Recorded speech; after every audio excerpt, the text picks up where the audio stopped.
తొమ్మిదో వార్డు అభివృద్ధి అయిన లక్ష్యమని కాంగ్రెస్ పార్టీ రాష్ట్ర నాయకులు పైడి శ్రీధర్ గుప్తా అన్నారు. తొమ్మిదో వార్డు చైతన్యపురి కాలనీలో గడప గడపకు ప్రచారం నిర్వహించారు. తొమ్మిదో వార్డు కౌన్సిలర్ అభ్యర్థిగా నేను బరిలో ఉంటానని ఆయన ప్రజలకు తెలిపారు. ఈ సందర్భంగా శ్రీధర్ గుప్తా మాట్లాడుతూ కాంగ్రెస్ పార్టీతోనే అభివృద్ధి సాధ్యమని, కాంగ్రెస్ ప్రభుత్వం ప్రవేశపెడుతున్న సంక్షేమ పథకాలను చూసి ప్రజలు కాంగ్రెస్ పార్టీ అభ్యర్థులకు ఓటు వేసి కాంగ్రెస్ పార్టీని గెలిపించాలని ఆయన ఓటర్లను కోరారు.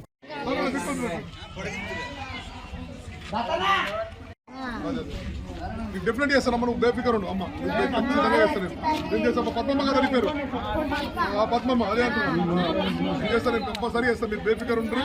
మీ ఖాళీలో ఏ సమస్య ఉన్నా ఖాళీ శ్రీధర్ అన్న ఖాళీ మీకు అర్థం.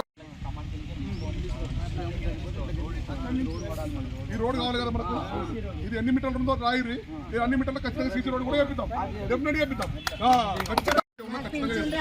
చేస్తారమ్మా, చేస్తాం. పింఛన్ అనుకో, ఇందిరమ్మ ఇల్లు అనుకో, మీకు రోడ్లు అనుకో, డ్రైనేజీలు అనుకో, వాటర్ సమస్య అనుకో, ఇవన్నీ సమస్యలు కూడా మనం మొత్తం పూర్తి చేసుకుందాం. ఖాళీలో ఎలాంటి సమస్య దండం పెట్టుకొని పూర్తి చేసుకుంటూ ఉండాలి. గుడి గుడి గుడి బడి రెండు మంచిగా ఉంటే అద్భుతంగా ఉంటుంది ఊరు మొత్తం.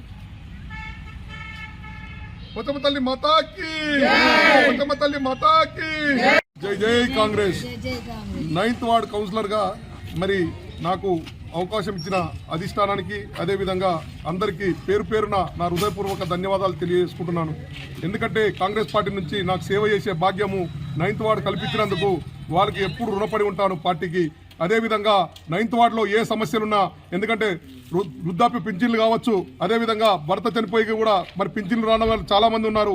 వాళ్ళందరి సమస్యలు కూడా ఖచ్చితంగా ఎలక్షన్ అయిపోగానే వాళ్ళందరికీ పింఛన్ వచ్చే విధంగా చేస్తానని, అదేవిధంగా ఇందిరమ్మ ఇండ్లు కూడా కొంతమందికి రాలేమని అన్నారు కాబట్టి నా దృష్టికి వచ్చాయి. ఇందిరమ్మ ఇండ్లు కూడా ఖచ్చితంగా ఎలక్షన్ కోడ్ ఉంది కాబట్టి నేనేం చేయలేని పరిస్థితి. ఎలక్షన్ అయిపోయిన తర్వాత ఖచ్చితంగా వాళ్ళకు కూడా ఇందిరమ్మ ఇండ్లు కూడా కట్టించే కార్యక్రమం కూడా ఏర్పాటు చేశారని నేను స్పష్టమైన హామీ ఇస్తున్నాను. ఇక్కడ ఆవుల రాజిరెడ్డి అన్న ఉన్నాడు ఇన్ఛార్జి, అదేవిధంగా అక్కడ రాష్ట్ర ముఖ్యమంత్రి మన రేవంత్ రెడ్డి అన్న గారు ఉన్నారు, అదేవిధంగా జిల్లా అధ్యక్షుడు అంజనేయులు అన్న ఉన్నాడు, అదేవిధంగా మరి సుహాసిన్ రెడ్డి మేడం, మదన్ రెడ్డి గారు, వీళ్ళందరి